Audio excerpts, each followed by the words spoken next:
வணக்கம் மாணவர்களே. நம்முடைய 4ஆம் பாடம் திருக்குறள் கதைகள். திருக்குறள் கற்றுக்கொள்ள போகிறோம் கதைகளின் மூலமாக. முதல் கதையின் தலைப்பு சரியான தீர்ப்பு. கதை என்னன்னு பார்க்கலாமா? முன்பொரு காலத்தில் மரியாதை ராமன் அப்படின்னு ஒருத்தர் வாழ்ந்து வந்தார். அவர் வாழ்ந்த ஊர்ல தான் வளவன் என்பவனும் மளிகை கடை வைத்து வாணிகம் செய்து வந்தான். வளவன் பணம் ஈட்டுவதை மட்டும்தான் குறிக்கோளாக கொண்டவன். யாருக்கும் பொருளை கொடுத்து உதவ மாட்டான். அதாவது பரவாயில்ல, அரசுக்கு முறையாக வரியும் செலுத்துறதில்ல. இந்த நிலைமையில தான் மரியாதை ராமன் அந்த ஊரின் புதிய நீதிபதியாக நியமிக்கப்பட்டாரு. மரியாதை ராமன் வளவனின் இளம் வயது நண்பன். அதனால நீதிபதி எனது நண்பன் அப்படின்னு வளவன் ஊர்ல எல்லாருக்கிட்டையும் சொல்லிக்கிட்டு வந்தான். ஒரு நாள் முறையாக வரி செலுத்தாதவங்களுடைய பட்டியலை நீதிபதியிட்ட கொடுத்தாங்க. நீதிபதியுடைய ஆட்கள் வளவனை நீதிமன்றத்துக்கு அழைச்சிட்டு போறாங்க.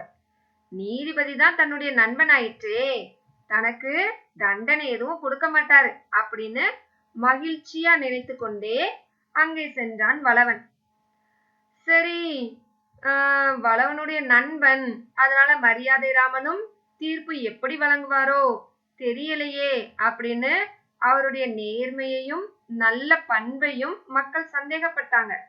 ஆனால் மரியாதை ராமன் என்ன செய்தாரு?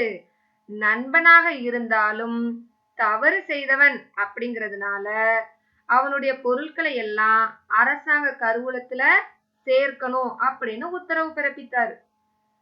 அது மட்டும் இல்லாம வளவனுக்கு 6 மாத கடுங்காவல் தண்டனையும் வழங்கினார். இந்த மாதிரி தன்னுடைய நண்பனே அப்படின்னு அவனுக்கு சாதகமாக தீர்ப்பு கூறாம உண்மையை ஆராய்ந்து பார்த்து நடுநிலைமையோடு தீர்ப்பு வழங்கின மரியாதை ராமனை மக்கள் அனைவரும் பாராட்டுனாங்க.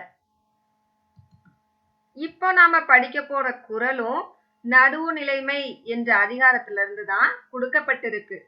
114வது குறள் என்ன குறள்னு பார்க்கலாமா? தக்கார் தகவிலர் என்பது அவரவர் எச்சத்தார் காணப்படும். மீண்டும் ஒரு முறை வாசிக்கிறேன், கவனிங்க. தக்கார் தகவிலர் என்பது அவரவர் எச்சத்தார் காணப்படும். இந்த குறளுக்குரிய விளக்கம் என்னன்னு பார்க்கலாமா? ஒருவர் நடுவுநிலைமை உடையவர் இல்லாதவர் என்பது அவருக்கு பின் நிலைத்து நிற்கும் புகழாலும் பழியாலும் அறியப்படும். மரியாதை ராமன் நடுவுநிலைமை உடையவர்.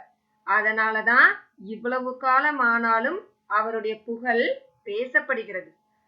நாமளும் நடுவுநிலைமையோடு வாழ வேண்டும் என்பதுதான் இந்த குறள் மூலமாக நமக்கு சொல்லப்பட்டுள்ள கருத்து. சரியாக புரிந்து கொண்டு குறளையும் கற்றுக்கொள்ளுங்கள். நன்றி மாணவர்களே.